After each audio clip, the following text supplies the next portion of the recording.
Ciao a tutti! Oggi vi mostro la differenza tra una pianta potata troppo e una pianta non potata affatto. Dopodiché vi mostrerò il modo corretto per potarle e alla fine un trucchetto per aumentare la resa dei nostri peperoncini, che non guasta mai. Seguitemi! Qui potete vedere una pianta che è stata potata troppo presto. Di conseguenza non ha avuto molto tempo per svilupparsi in alto. Abbiamo tolto tutti i germogli e le foglie che faceva prima della famosa Y. Qui abbiamo la pianta che è andata in fiore presto, quindi quando era poco sviluppata ha già fatto i suoi peperoncini e quindi sta producendo poco. Questa qui non è stata potata per niente proprio, infatti potete vedere. Questi qui portano via energia alla parte superiore della pianta. Logicamente anche questi qui a un certo momento faranno i fiori, porteranno dei frutti, ma saranno veramente pochi. Di positivo, in confronto alla pianta che abbiamo visto precedentemente, qui abbiamo una doppia Y. Questo perché si è sviluppata bene questa pianta sopra, perché gli abbiamo lasciato le foglie sotto che, continuando a fare la fotosintesi, continuano a portare energia alla parte superiore della pianta e quindi aiutano allo sviluppo. Qui abbiamo un altro esempio. La parte sotto alla X è meno sviluppata della pianta che vi ho fatto vedere prima, quindi per dargli energia soltanto alla chioma superiore potremmo andare a togliere tutto questo apparato inferiore. Adesso andremo a vedere come effettuare la potatura correttamente. Andiamo! Questo lavoro e andiamo a disinfettare la superficie delle nostre cesoie. E poi andiamo a togliere tutto, compreso le piccole diramazioni che si stavano sviluppando.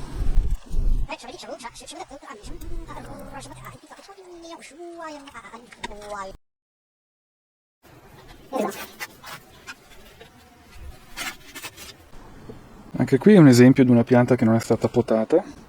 Possiamo togliere tutta la parte inferiore.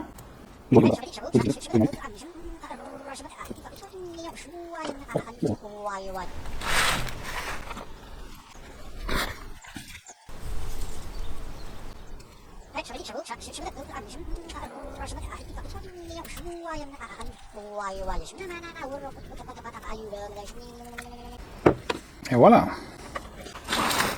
Lasciate le foglie alla diramazione.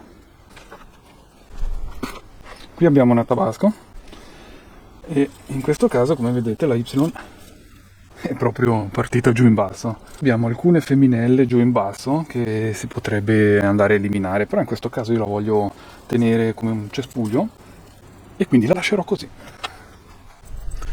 Ecco, anche in questo caso abbiamo una pianta che non è stata per niente potata. Qui possiamo vedere delle piccolissime femminelle che vengono via con le dita, però potete vedere anche delle femminelle molto sviluppate che portano via un sacco di energia alla parte superiore della pianta. In questo caso andiamo a tagliarle e potremmo fare una bella talea. Dobbiamo togliere tutte le foglie sotto, lasciarne 2 o 3, ok? E la talea sotto va tagliata in questo modo. Ok? Possiamo vedere bene la linfa in terra. Poi andiamo a metterla dentro nel nostro ormone per la crescita e poi la mettiamo in terra e si svilupperà una nuova piantina.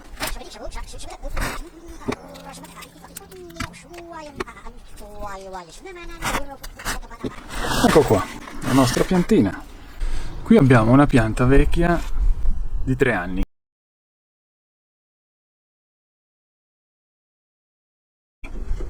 Lo vedete dal tronco?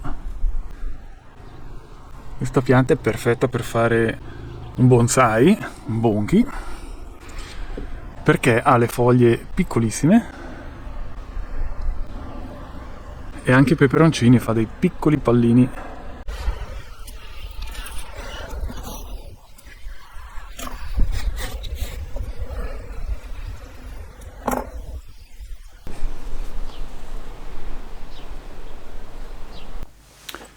Se siete arrivati fino a qua, vi meritate un piccolo regalino.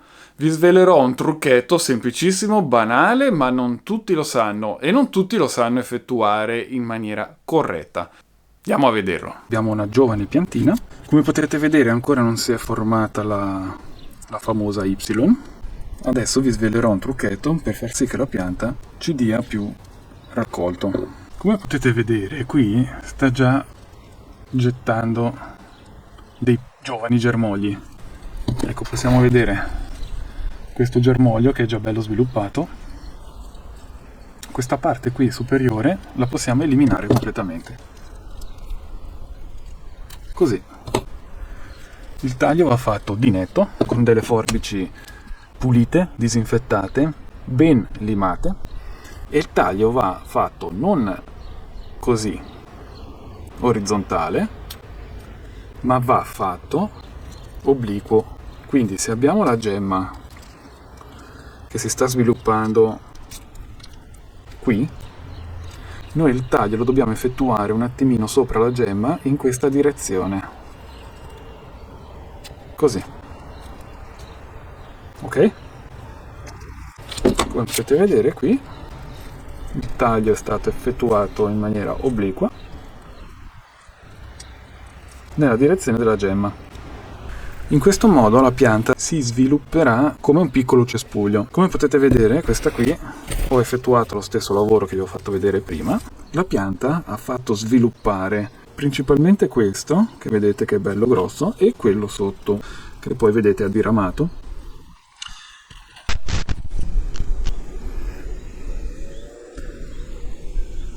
Per stimolare la diramazione io preferisco andare a prendere, spero che si veda bene, il germoglio apicale,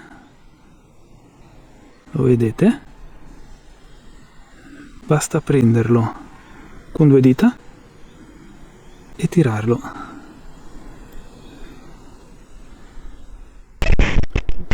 Spero che il video vi sia piaciuto e che vi possa tornare utile. Se avete domande sapete dove farle. Piccanti saluti!